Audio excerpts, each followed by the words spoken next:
할렐루야. 네, 이 시간은 복음의 본질은 바로 이것입니다 라는 제목을 가지고 말씀을 나눌 때에 큰 은혜 받으시기를 축복합니다. 2000년대 초에 미국에서 아주 유명한 TV 프로그램이 방영된 적이 있습니다. 이 프로그램은요, 한 50명의 여성들이 한 명의 엄청난 부자와 결혼하기 위하여 서바이벌을 하는 내용입니다. 실제로 미국의 각 주에서 오디션을 통하여 여성 한 명을 뽑았습니다. 그리고 그 여성들끼리 치열하게 경쟁을 하게 됩니다. 그리고 최후에 살아남는 최종 우승자가 바로 이 부자와 결혼하게 되는 것입니다. 그런데 문제가 있었습니다. 바로 이 50명의 여성들은 이 부자 남성에 대해서 그 정보가 아무것도 없었다는 겁니다. 이 남자의 이름이 무엇이며, 이 남자가 어떻게 생겼으며, 이 남자가 어떤 성격을 가지고 있는지 전혀 알지 못했습니다.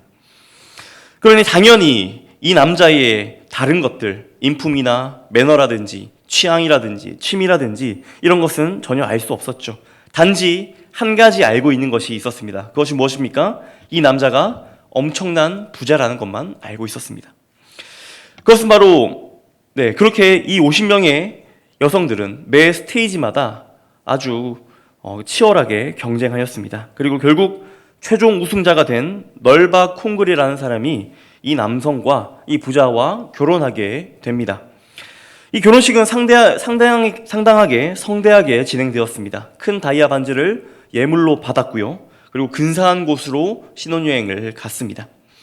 그들이 신혼여행에 다녀온 뒤 살게 될 집은 어마어마하게 큰 저택이었습니다. 많은 여성들이 이 부자 남성과 결혼하기를 원했고, 결국 최종 우승자가 된 이 여성은 이 남자와 결혼하여 행복하게 살 것입니다. 그런데 과연 이 여성은 어떻게 되었을까요? 정말로 그의 바람대로 행복하게 살았겠습니까? 놀랍게도 이 커플은 신혼여행 다녀온 2달 만에 이혼하게 됩니다. 참으로 이상하지 않습니까? 분명히 내가 간절히 원해서 결혼한 것입니다. 그 치열한 경쟁을 뚫고 엄청난 부자와 결혼하였습니다. 그럼에도 왜 결혼 생활을 두 달을 채 넘기지 못했을까요? 여러분, 그 이유를 아시겠습니까? 그것은 바로 첫 단추부터 잘못 끼워졌기 때문입니다. 결혼의 본질은 사랑의 관계입니다. 그러나 이 남자를 전혀 사랑하지 않습니다. 이 남자에 대해서 자세히 알지 못합니다. 좀 더 적나라하게 표현하자면 이 남자에 대해서 알 필요조차 없습니다. 왜 그렇습니까? 이 여성의 유일한 관심사는 이 남자를 통해서 내가 어떤 유익을 얻을 것인가, 이 남자를 통해서 내가 얼마만큼의 부를 누리며 내가 이 남자를 통해서 어떠한 큰 집에 살게 될 것인가 하는 것이 유일한 관심사였기 때문입니다. 이 남자로부터 나오는 유익과 혜택을 보면서 결혼했기 때문에 첫 단추부터 잘못 깨어진 결혼이라는 것이죠. 결국 결혼하고 2달을 채 못 버티고 이혼하게 된 것입니다. 우리 신앙생활도 마찬가지입니다. 우리 모두는 만유의 주님이신 예수님께로 나아가야 합니다. 그런데 우리가 그분께 나아가기 전에 우리가 반드시 점검해야 하는 질문이 있습니다. 그것이 무엇입니까? 그것은 바로 내가 왜 예수님을 믿어야 하는가에 대한 질문입니다. 여러분들은 왜 예수님을 믿으십니까? 지금 이 시간 스스로 한번 답해 보십시오. 우리가 흔히 알고 있는 복음의 내용은 다음과 같습니다. 예수 천당, 불신, 지옥이죠. 예수님을 믿어야지만 천국에 갈 수 있다는 메시지가 떠오르지 않습니까? 예수 천국, 불신, 지옥은 명백한 사실이고 진리입니다. 예수님만이 우리가 구원받을 수 있는 유일한 길이며 천국 갈 수 있는 유일한 방법이죠. 그러나 만약에 이것이 우리가 알고 있는 복음의 전부라면 그 복음은 정말 참된 복음이 맞는가 점검해 보셔야 합니다.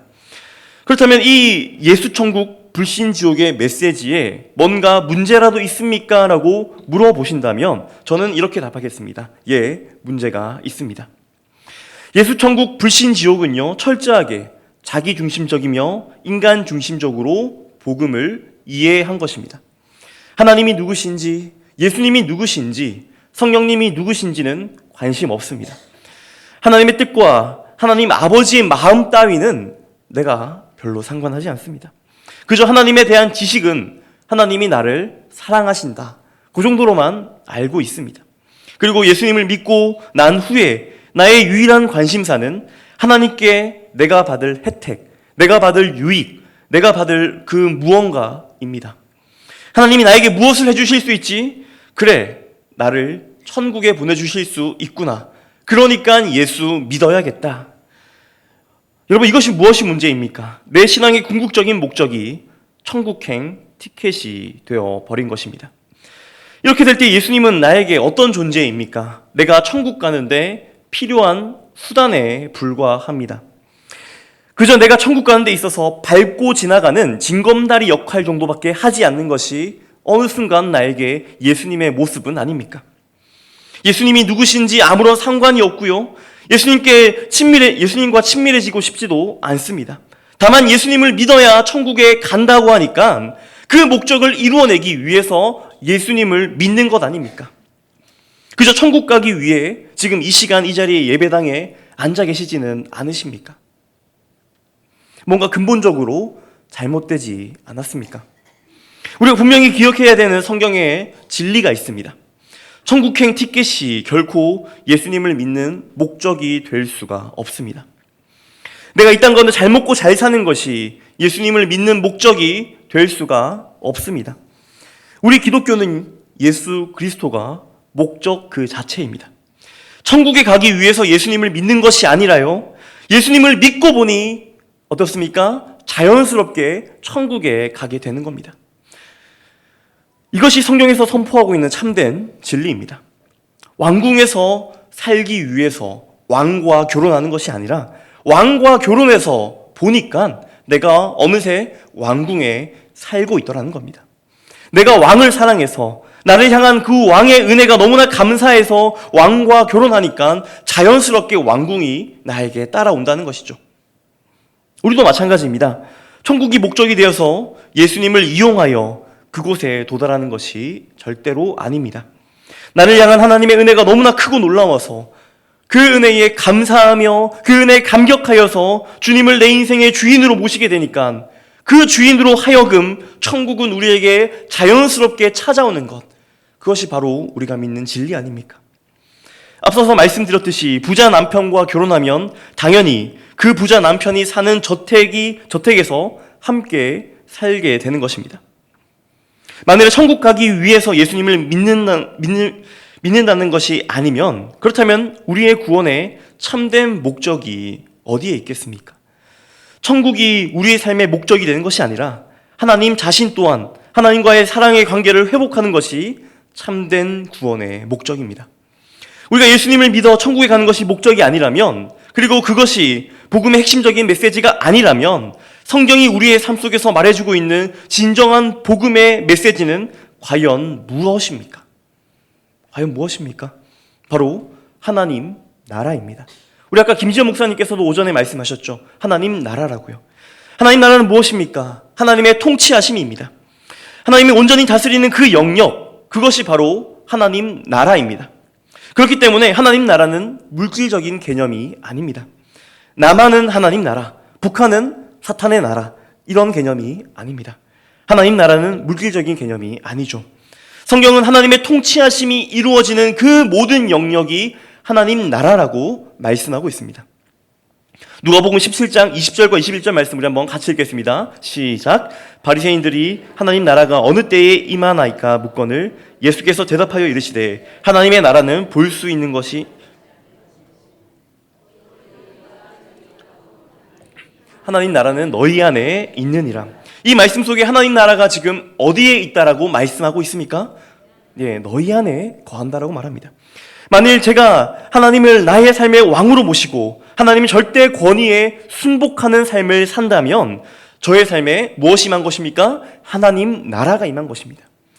만일에 우리 가정에 언제나 하나님을 예배하며 하나님을 찬양하며 하나님 말씀에 순종하는 삶을 살아간다면 우리 가정에 무엇이 임한 것입니까? 하나님 나라가 우리 가정에 임한 것입니다. 이것이 바로 그리스도인의 사명입니다. 모든 그리스도인은 그 하나님의 통치하심의 영역을 회복해야 합니다. 모든 삶의 영역에서 사회의 모든 부분에서 하나님의 통치하심을 인정하며 회복해야 합니다. 예, 그렇습니다. 하나님의 통치하신다는 하나님의 나라가 곧 복음의 본질이며 핵심적인 내용입니다. 하나님께서 통치하신다는 것이 우리에게 가장 기쁜 소식이다라는 것입니다. 그런데 이 말씀을 들으면 여러분께서 한 가지 의문이 드시지 않습니까? 왜 하나님께서 통치하시는 것이 우리에게 기쁜 소식이 될 수 있습니까? 라는 질문이 생기지 않습니까? 사실 죄인에게 있어서 하나님이 통치하신다라는 것은 그다지 기쁜 소식이 아닙니다. 왜 그렇습니까? 죄인들의 특성상 내 마음대로, 내 뜻대로, 내 욕심대로 살고자 하기 때문입니다. 예수님을 내 삶의 왕으로 모셔드리면 이제는 나의 생각을 접어야 합니다. 나의 모든 계획과 나의 자아와 자존심과 욕심과 욕망은 십자가에 못 박아 버려야 합니다. 넓디 넓은 길이 아니라 이제는 좁은 길로 가야 합니다. 그런데 과연 정말로 이것이 우리에게 복된 소식, 기쁜 소식이 될 수 있겠습니까? 내 마음대로 내 뜻대로 살 수 없고 오직 내 인생의 주인이신 예수님의 뜻대로 사는 것이 정말로 여러분들에게 기쁜 소식이 되냐는 말씀입니다. 언뜻 생각하면 하나도 기쁘지 않습니다. 나의 모든 자유를 다 박탈당하고 내 육신의 즐거움을 전부 포기해야만 하는 것 같습니다.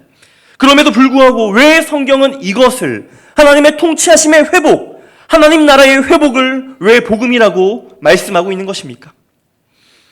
여러분, 이 복음이 복음되기 위해서는 나의 실존을 알 필요가 있습니다. 나의 실존이 무엇입니까? 우리는 원래 처음부터 하나님 절대 의존적인 존재로 지어졌습니다. 하나님만을 철저하게 의지하고 하나님을 신뢰하며 하나님만을 바라볼 때에 하나님과 함께할 때에 가장 행복하고 풍요로운 삶을 우리는 누릴 수가 있습니다. 그렇다면 죄는 무엇입니까? 이 하나님의 통치하심을 거부하는 그 모든 행위들이 죄입니다. 하나님의 주인 되심을 인정하지 않고 내 마음대로 내 뜻대로 살겠다라고 하는 것이죠. 저는 하나님을 나의 삶의 주인으로 인정하지 않겠습니다. 나는 내 마음대로 살고 싶습니다. 그러므로 하나님과 분리되어서 내 마음대로 내 욕심대로 살겠다고 하나님으로부터 독립을 선언하는 것이 바로 죄의 본질이라는 것입니다. 그렇게 하나님과 단절된 인간의 삶 속에서 끊임없이 결핍의 문제가 생겨납니다. 그리고 그와 동시에 수많은 고통과 고난과 아픔과 슬픔이 우리에게 찾아옵니다. 그뿐 아닙니다. 공허함과 허무감이 우리를 휘몰아칩니다. 내 인생의 참된 의미를 깨닫지 못한 채 그저 나의 만족과 유익을 채우기 위해 급급한 것이 죄인들의 특성 아닙니까? 그렇게 나의 만족을 채우기 위해 일평생 돈을 벌다가 일을 하다가 허무하게 끝나는 것이 죄인의 인생입니다. 하나님을 떠난 인간의 운명은 이럴 수밖에 없습니다. 그렇다면 우리 삶에 주어진 참된 해결책은 무엇입니까? 그 모든 문제, 고통, 슬픔, 아픔, 걱정과 근심과 불안함과 허무함, 그리고 죽음이 어디에서부터 시작되었다라고 말하고 있습니까? 바로 하나님의 통치하심을 거부하는 데서부터 그 모든 것이 시작되었다라고 말하고 있습니다. 그렇기에 우리의 유일한 해결책은 하나님께로 다시 돌아가는 것입니다. 하나님의 통치하심 가운데 우리가 거하는 것입니다. 철저하게 주님만 의지하는 것에 있습니다. 그렇기 때문에 성경은 일관적으로 다음과 같은 메시지, 성경 66권 메시지가 동일하게 우리에게 말씀하고 있습니다. 그것이 무엇입니까? 죄를 회개하고 하나님께로 돌아오라. 죄를 자복하고 하나님의 통치하심에 머물러라. 이 메시지가 이 성경의 주된 메시지가 아닙니까? 예수님을 만나기 이전에는 우리는 이미 죽은 목숨으로 이 땅에 살아가고 있었습니다. 예수님을 믿기 전에는요, 내가 도대체 왜 살아야 하는지조차, 그 이유조차 몰랐던 것이 바로 우리입니다. 좋은 학교에 가고, 좋은 직장에 취직하고, 좋은 사람과 결혼해서 많은 돈을 벌어서 최대한 안락하고 평안하게 살아가는 것이 우리 인생의 목적이 아니었습니까? 그렇게 무의미하고 무가치한 삶을 살아가다가 이제는 어떻습니까? 예수님을 통해서 내가 왜 살아야 되는지, 내 인생의 목적이 무엇인지 올바르게 정립되었습니다. 참된 그리스도인은요, 그저 이 세상의 부귀 영화를 축적하기 위하여 살아가지 않습니다. 단순히 나의 만족과 유익을 추구하며 살아가지 않습니다. 이제는 나의 창조주 되시고 나의 구원자 되신 하나님께서 나에게 맡겨주신 그 사명을 감당하기 위하여, 그것을 완수하기 위하여 우리들은 살아갑니다. 그리고 그 하나님의 꿈을 이루어내기 위해서 하루하루 하나님과 동행하는 그것이 우리 인생에 있어서 가장 행복한 것 아니겠습니까? 이렇듯이 우리가 온전히 하나님께 돌아갈 때에, 하나님의 통치하신 가운데 거할 때에 우리는 참된 생명, 그것을 참된 만족을 누리며 살아갈 수 있다는 것입니다. 그렇기 때문에 시편 23편 저자는 뭐라고 말합니까? 여호와는 나의 목자시니 내게 부족함이 없으리로다. 이것은 온전히 하나님을 나의 삶의 주인으로 모셔드린 자만이 할 수 있는 고백인 것입니다. 이것을 오늘 본문에서 예수님께서 다시 한번 풀어서 비유하고 계십니다. 오늘 본문 말씀인 요한복음 15장 5절과 6절 말씀 우리 한번 같이 읽겠습니다. 시작. 나는 포도나무요 너희는 가지라. 그가 내 안에 내가 그 안에 거하면 사람이 열매를 많이 맺나니 나를 떠나서는 너희가 아무것도 할 수 없음이라. 사람이 내 안에 거하지 아니하면 가지처럼 밖에 버려져 마르나니 사람들이 그것을 모아다가 불에 던져 사르느니라. 여기서 예수님 자신을 무엇이라 비유하고 있습니까? 포도나무라고 비유합니다. 그리고 우리는 무엇이라 말합니까? 가지라고 말씀합니다. 그렇다면 이 가지가 건강하게 오래 살기 위해서는, 이 가지가 열매를 많이 맺기 위해서는 이 가지가 해야 되는 것이 한 가지가 있습니다. 그것이 무엇입니까? 포도나무에 철저하게 붙어 있는 것이죠. 포도나무만을 철저하게 의지하는 것입니다. 이처럼 처음부터 우리 인생은 포도나무의 가지로서 우리는 창조되었습니다. 포도나무 대신 예수님께 붙어 있을 때 우리는 참 생명과 참 만족과 참 행복을 누릴 수 있습니다. 그렇게 온전히 포도나무 대신 예수님께 의지하여 붙어 있을 때 우리의 삶에는 자연스럽게 열매가 맺어지게 되는 겁니다. 포도나무가 열매를 맺기 위해서 가지가 해야 되는 것이 무엇입니까? 안간힘을 써서 힘을 주면 열매가 맺힐까요? 아니면 영양제와 거름을 가져다가 그 가지에다가 덕지덕지 바르면은 열매가 맺히겠습니까? 아닙니다. 오늘 성경은 우리에게 포도나무에게 붙어 있으라고 말씀합니다. 철저하게 하나님만을 의지할 때 그곳에서 열매를 맺을 수 있다라고 말합니다. 자, 그런데 여러분 한번 상상해 보십시오. 만일 어느 날 이 가지가 포도나무에게 말합니다. 나는 이제 너와 붙어 있지 않겠다 라고 독립을 선언한다라고 생각해 보십시오. 내가 왜 당신에게 붙어 있는지 모르겠습니다. 나는 이제 당신이 필요 없습니다. 이제 내 마음대로, 내 뜻대로, 내 욕심대로 살겠습니다. 독립을 선언하면서 이 포도나무에게 가지가 떨어져 나왔습니다. 그렇다면 그 다음 순간 무슨 일이 벌어질까요? 이 가지는 조금 불행해지거나 열매를 조금 덜 맺거나 하는 문제가 아닙니다. 포도나무가 이 가지가 포도나무에게 독립을 선언하며 떨어져 나오는 그 순간 죽는 것입니다. 물론 당장은 죽지 않는 것처럼 보입니다. 그런데 어떻습니까? 이 가지가 시간이 지나가면 말라 비틀어지게 됩니다. 그러니 오늘 예수님께서 그 말라 비틀어진 가지를 어떻게 한다라고 말씀합니까? 불에 던져 버리겠다라고 말씀합니다.